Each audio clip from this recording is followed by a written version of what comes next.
Concepto Rosacruz del Cosmos. Estamos en el capítulo 17, que habla de los métodos para adquirir el conocimiento directo. Y siempre solemos recordar de que nosotros nos movemos en 7 planos cósmicos, en donde se manifiesta todo lo que existe, en donde podemos ubicar al absoluto, que lo engloba todo, y después los 7 planos cósmicos, en donde en el primer plano cósmico está el Ser Supremo, ¿verdad? Con sus 3 aspectos, y de donde estamos bajando después en los distintos planos cósmicos, vamos bajando hasta que llegamos al 7º plano cósmico, en donde vemos otra vez que se establecen 7 mundos, desde el primer mundo, el mundo de Dios, hasta el mundo físico. Y en este 7º plano tenemos a Dios con sus 3 aspectos: voluntad, sabiduría y actividad.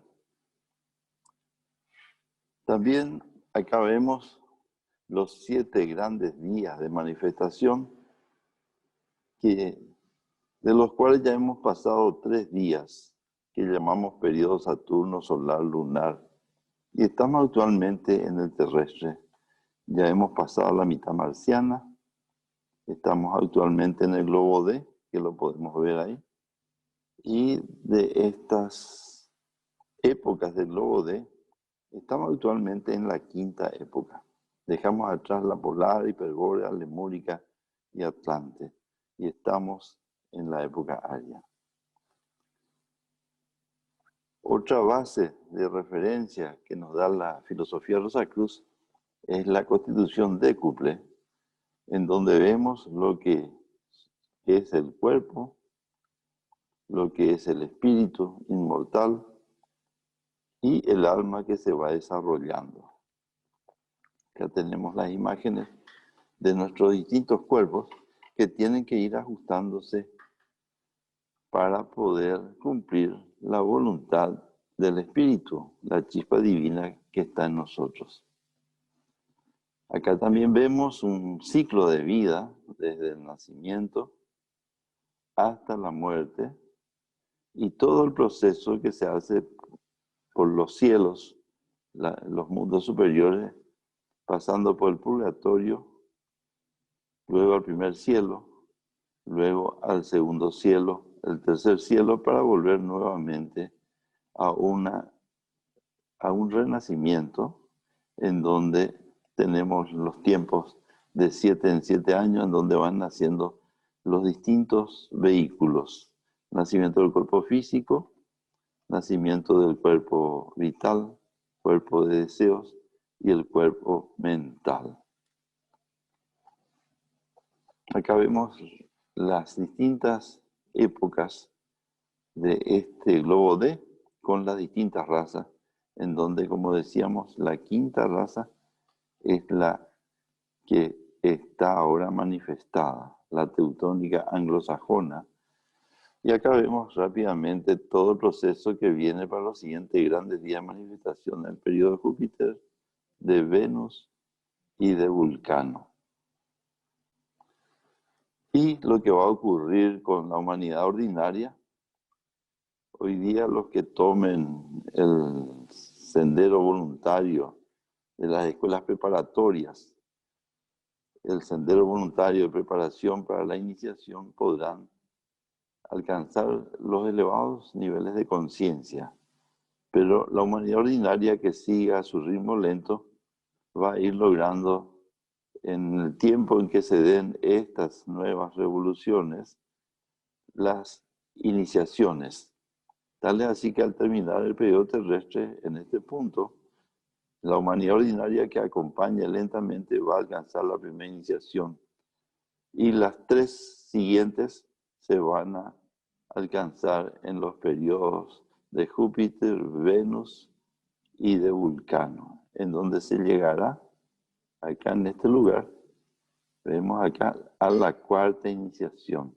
Tendremos también unas conciencias en el periodo de Júpiter, una conciencia de imaginar formas que vivirán y crecerán como las plantas.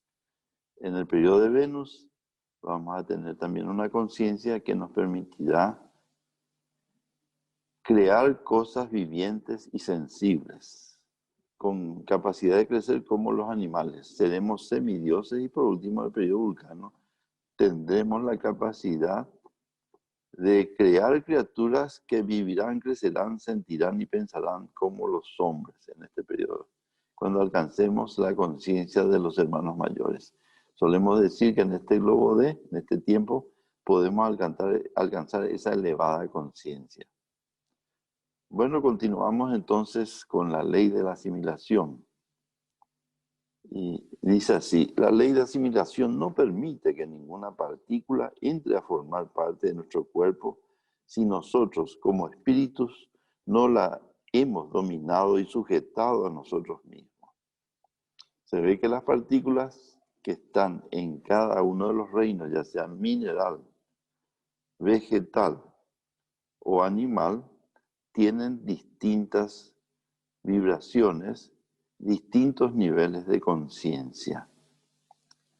Y esta ley de asimilación nos habla de que restringe, de acuerdo a la vibración de las partículas, la asimilación que podamos hacer en nuestros cuerpos de esas partículas.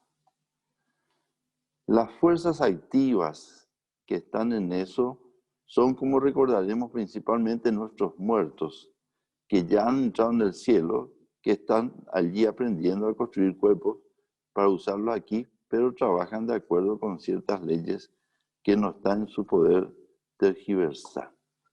En toda partícula de alimento que ingerimos hay vida, y antes de que podamos agrupar esa vida en nuestro cuerpo por el proceso de asimilación, es necesario que la dominemos y sujetemos a nosotros mismos.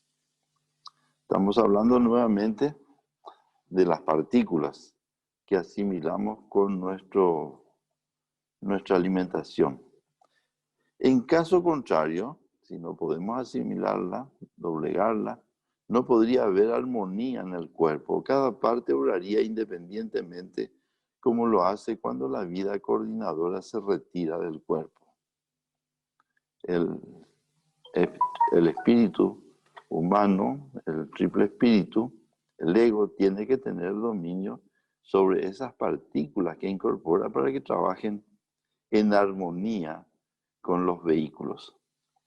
Eso es lo que llamamos desintegración, que es precisamente lo opuesto a la asimilación.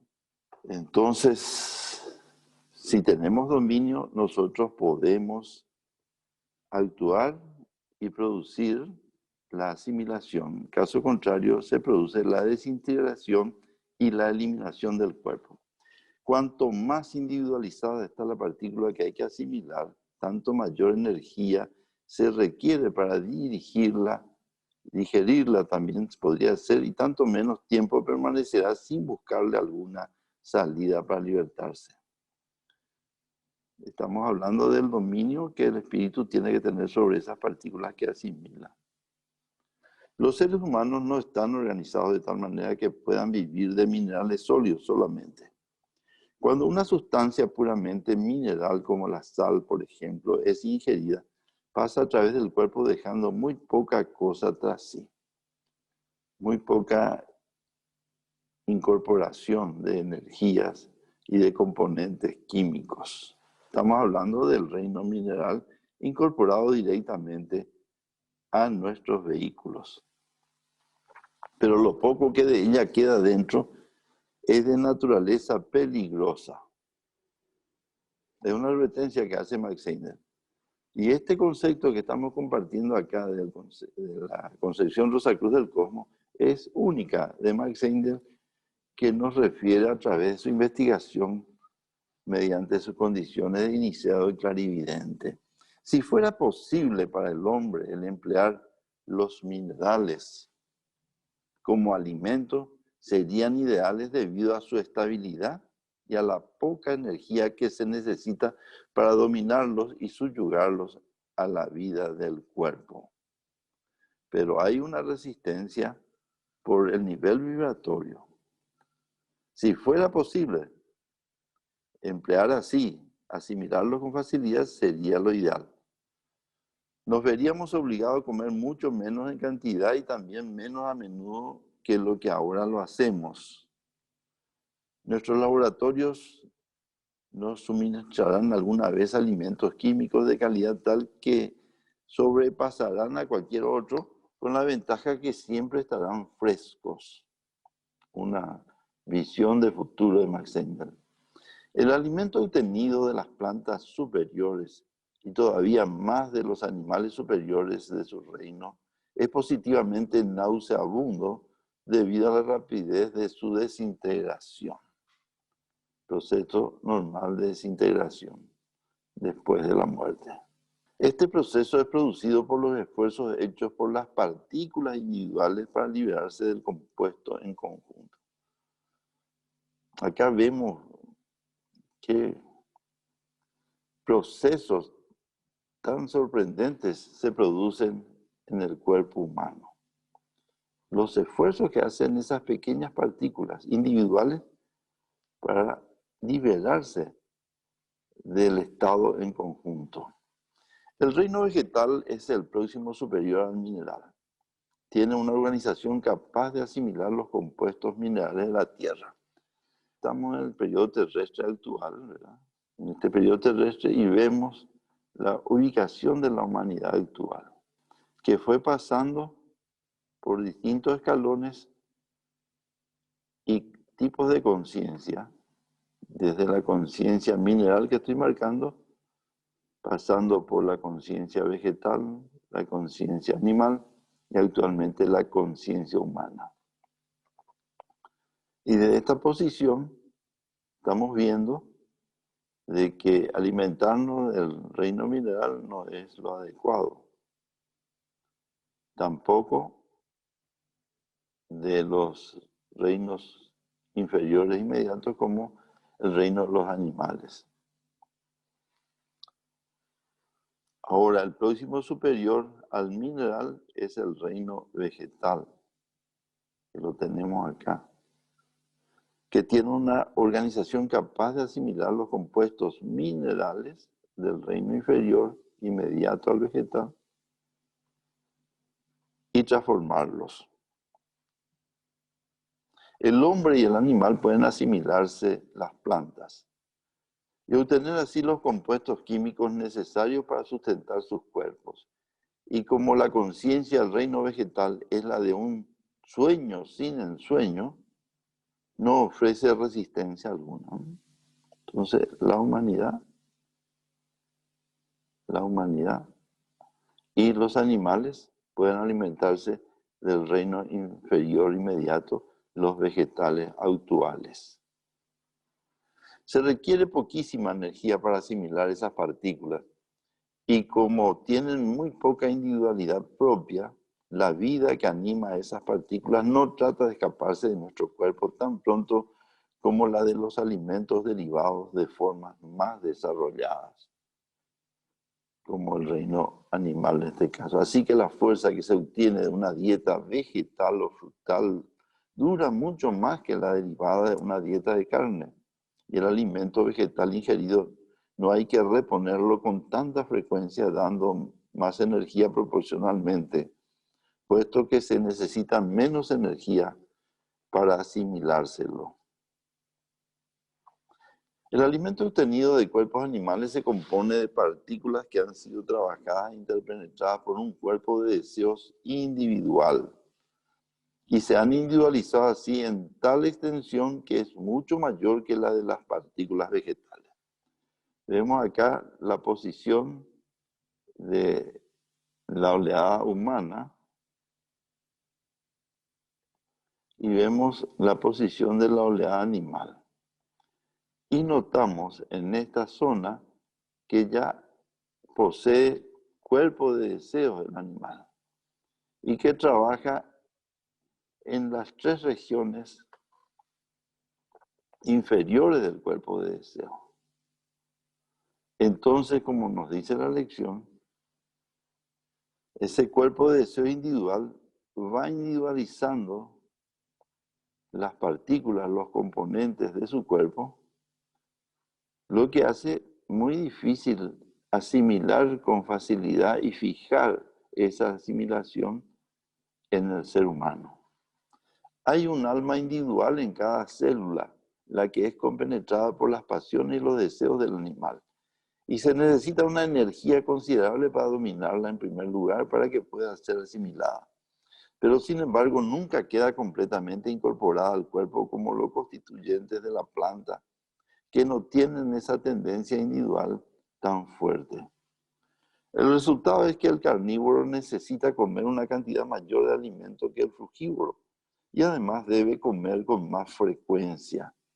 Aún más, esa lucha interna de las partículas de la carne causa un desgaste y destrucción mayor del cuerpo en general, haciendo al carnívoro menos activo y menos paciente que el vegetariano, como lo han demostrado las pruebas aducidas por los partidarios de uno y otro método.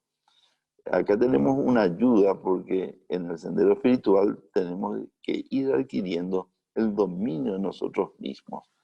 Y al tener una alimentación que afecta a nuestro cuerpo físico, vegetariano, una dieta vegetariana, entonces tenemos más actividad y tenemos una actitud más paciente que los que no se alimentan de esa manera. Es una bondad, es una ayuda y conviene saber. Por lo tanto, si la carne obtenida de los herbívoros es una dieta tan inestable, es evidente que si tratáramos de emplear la carne de los animales carnívoros, en los que las células están más individualizadas aún, nos veríamos obligados a consumir cantidades enormes de alimento. El comer ocuparía la mayor parte de nuestro tiempo y a pesar de ello estaríamos siempre extenuados y hambrientos. Ese efecto puede verse en el lobo y en el buitre. Su flacura y hambre son proverbiales. Los caníbales comen carne humana, pero solo a largos intervalos, como una golosina. Como que el hombre no se limita exclusivamente a la carne, su carne no es completamente igual a la de una bestia carnívora, pero sin embargo el hambre de los caníbales es también proverbial. Si la carne de un herbívoro fuera la esencia de lo bueno que tienen las plantas, entonces lógicamente la carne de los carnívoros sería la quinta esencia. La carne de los lobos y de los buitres sería pues la crema de la crema y mucho más deseable, pero sabemos que no es ese el caso, sino al revés completamente. Cuanto más nos aproximamos al reino vegetal, tanta más energía derivamos de nuestro alimento. Si el reverso fuera el caso, la carne de los animales carnívoros sería muy buscada por otros animales de presa, pero ejemplos tales como de que el perro que se coma al perro son rarísimos en la naturaleza. Acá hemos visto entonces las bondades de la fuente de investigación espiritual que nos da Max Snyder, las bondades de usar los alimentos que provienen del reino vegetal. Por un lado, evitamos el sufrimiento de los animales. Por otro lado, procesamos partículas adecuadas para una fácil asimilación de nuestra condición de seres humanos, con sus efectos beneficiosos, tanto para la salud de los distintos vehículos, como también para el dominio de nuestros vehículos, que es el compromiso de este tiempo, el autodominio y el manejo de los vehículos de manifestación por el ego, el triple espíritu, la chispa divina, que es Dios. Este tema tiene otra lectura siguiente, relacionado también con lo espiritual, que vamos a dejar a cargo ya de la siguiente exposición.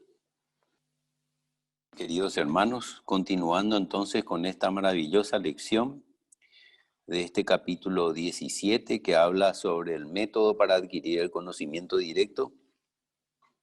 Estamos en estos dos títulos, la ley de asimilación y ahora a continuación vivid y dejad vivir. La primera ley de la ciencia oculta es no matarás.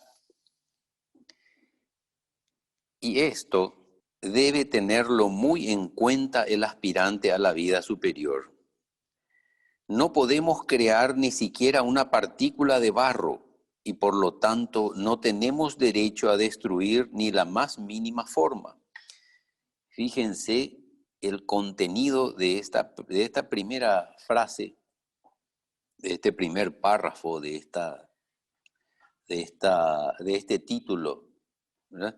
No podemos crear nada, pero nos vemos o nos consideramos con derecho a matar a cualquier insecto, animal que consideramos agresivo, y ni qué decir si es una persona, un ser humano. Entonces, tenemos que tener en cuenta esta ley, no matarás. Todas las formas son expresiones de la vida una, de la vida de Dios. No tenemos derecho a destruir la forma por medio de la cual está la vida adquiriendo experiencia y obligarla a construirse un nuevo vehículo. Porque eso es lo que hacemos realmente. Le despojamos a un ser que está, si es un hermano menor, está bajo la dirección de un espíritu grupo, como nos lo explica Max Heindel magistralmente, y ese vehículo, ese cuerpo, le está permitiendo adquirir experiencia en ese momento, y nosotros le privamos de esa experiencia. Ella Wheeler Wilcox, con la verdadera compasión de todas las almas avanzadas, campeones de la máxima ocultista, escribió las siguientes hermosísimas palabras. Ahí tenemos la ilustración, la imagen de Ella Wheeler Wilcox. Y dice, I am the voice of the voiceless. Through me the dumb shall speak, till a deaf world's ear shall be made to hear the wrongs of the wordless weak. The same force formed the sparrow that fashioned man, the king. The God of a whole gave a spark of soul to feared and feathered things. And I am my brother's keeper, and will fight this fight, and speak the word for beast and bird, till the world shall set things right. Aquí va la traducción. Yo soy la voz de los que no hablan, y por mí hablarán los que son mudos, y mi voz resonará en los oídos del mundo hasta el cansancio, hasta que escuche y sepa los errores que comete con los débiles que carecen de palabra. El mismo poder que formó al gorrión, formó al hombre y al rey. El Dios del todo dio una chispa anímica a todos los seres de pelo o pluma. Yo soy el guardián de mi hermano, y yo libraré su batalla. Y hablaré en defensa del animal y del ave, hasta que el mundo haga las cosas como se debe. Maravilloso.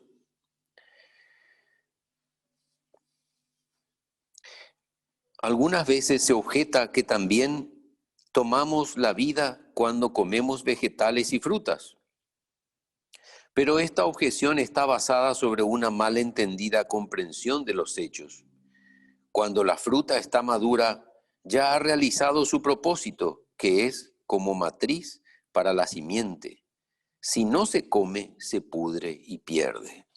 Esto complementa lo que es sabido, que los pájaros siempre comen la mejor fruta ¿verdad? De los árboles, la fruta que está más alta y que no podemos alcanzar, necesitamos una escalera, pero ellos volando se arriman se posan en la ramita más cercana y disfrutan el néctar, ¿verdad?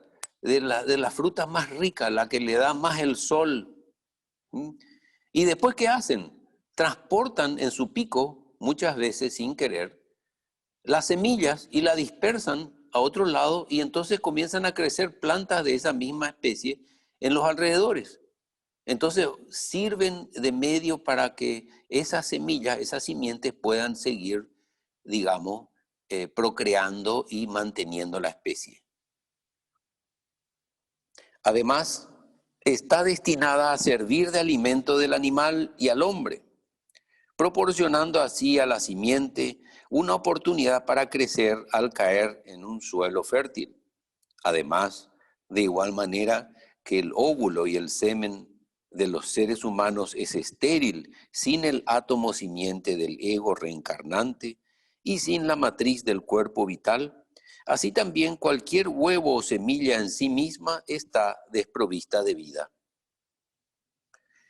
Se necesita la combinación de los dos elementos químicos más el elemento invisible.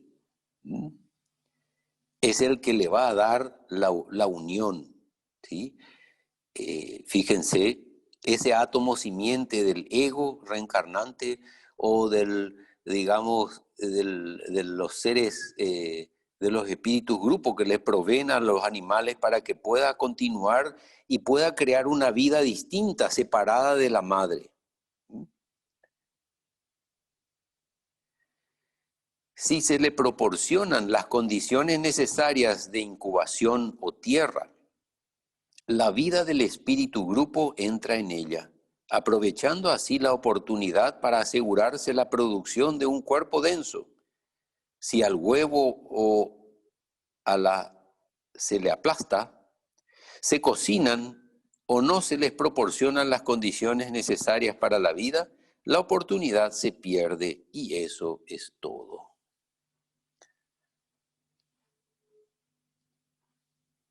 Sí. En realidad, si al huevo o a la semilla se le aplasta, ¿verdad? Ahí se cocinan o no se les proporcionan las condiciones necesarias para la vida, la oportunidad se pierde y eso es todo. En el estado actual de nuestra jornada evolutiva, todos sabemos ya que está mal el matar. Y el hombre protege y ama a los animales en todos los casos en los que sus gustos y egoístas intereses no le ciegan en sus derechos. La ley protege hasta a los gatos o a los perros contra toda crueldad desenfrenada, salvo en el deporte, la más desenfrenada de todas nuestras crueldades contra el reino animal. Siempre se mata a los animales para ganar dinero. Tenemos que también interpretar esto que dice Max Heindel en este párrafo en la época, en el contexto en el cual él escribió, ¿verdad? Eran mucho más regulares las prácticas de las corridas de toros, que hasta hace poco, hasta ahora creo que se siguen haciendo. La cacería, la caza de los zorros, la caza real de Inglaterra, por ejemplo, la cacería del zorro.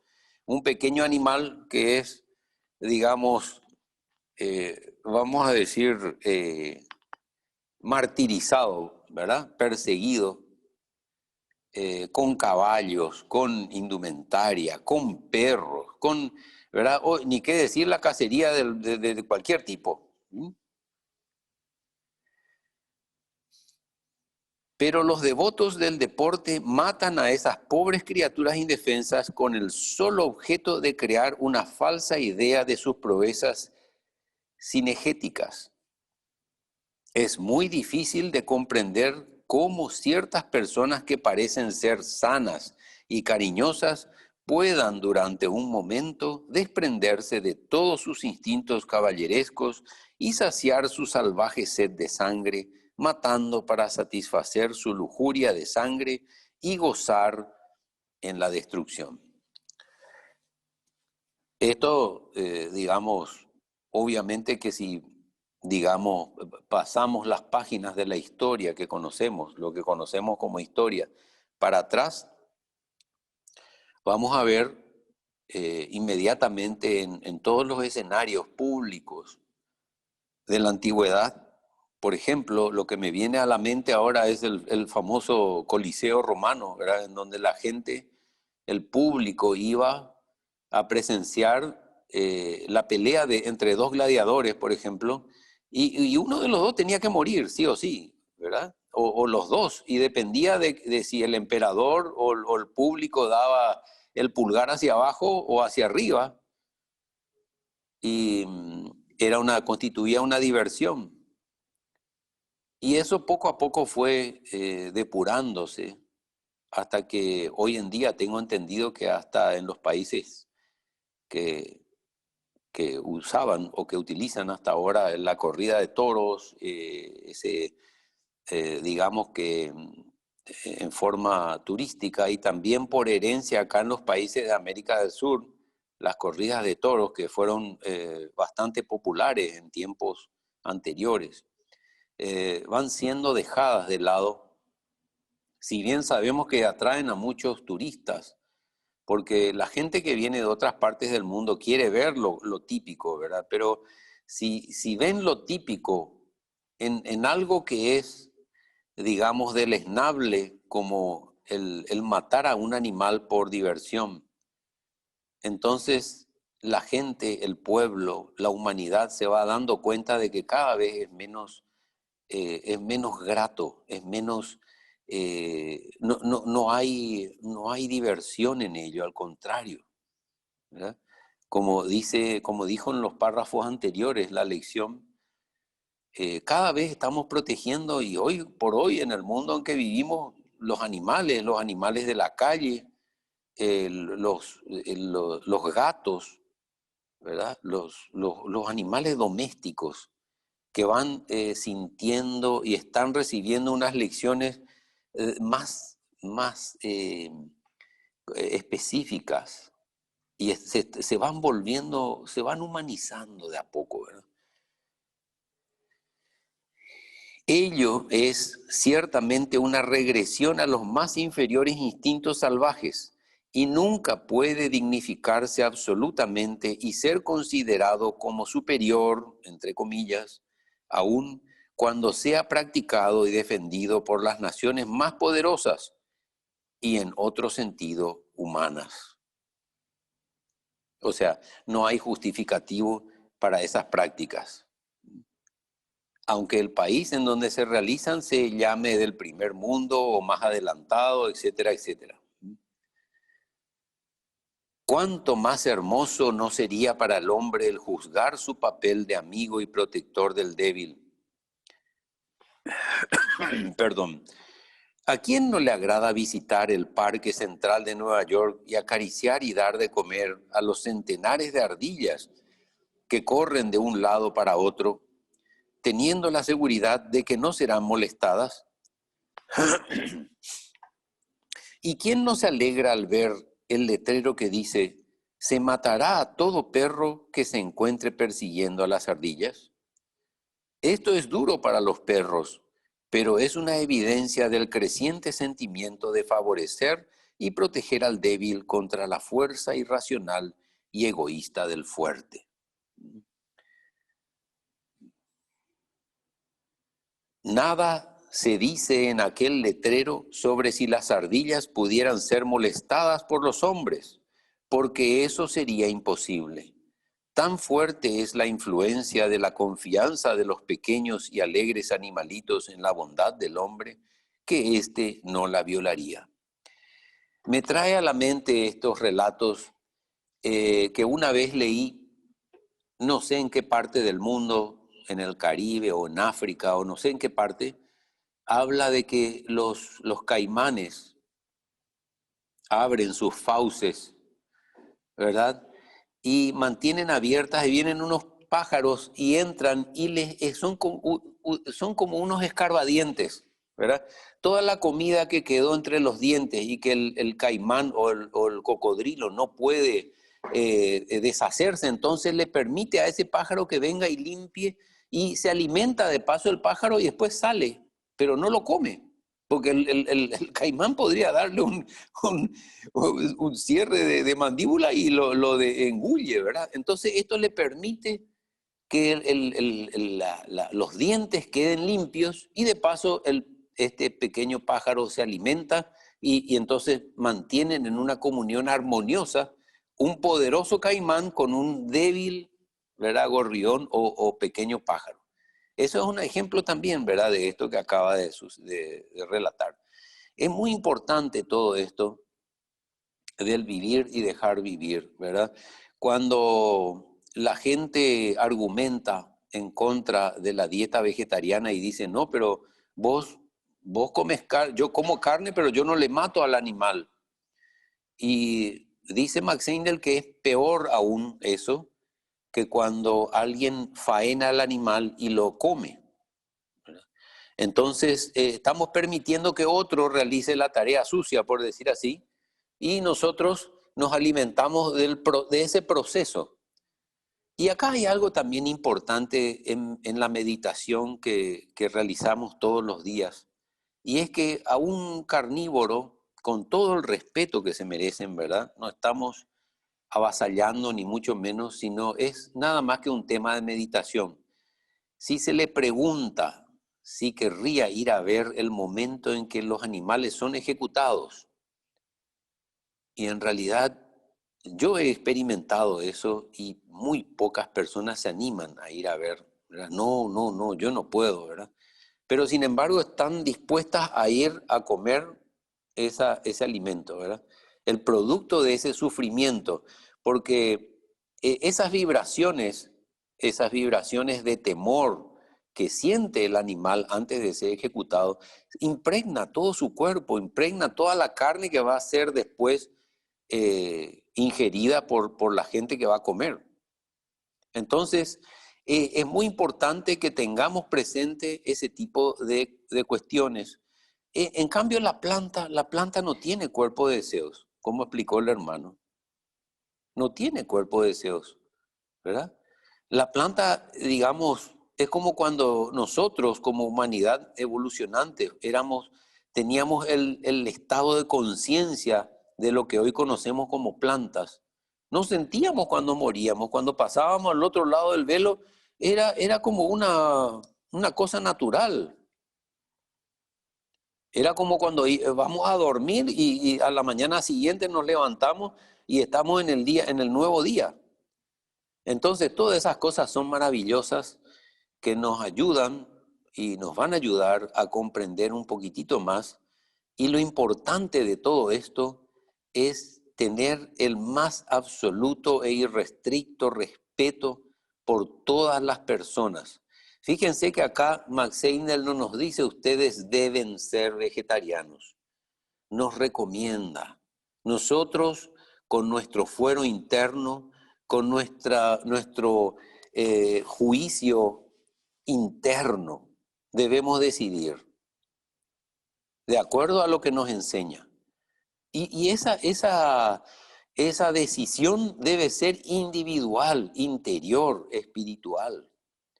Por eso que no podemos culparle a nadie si sigue comiendo carne.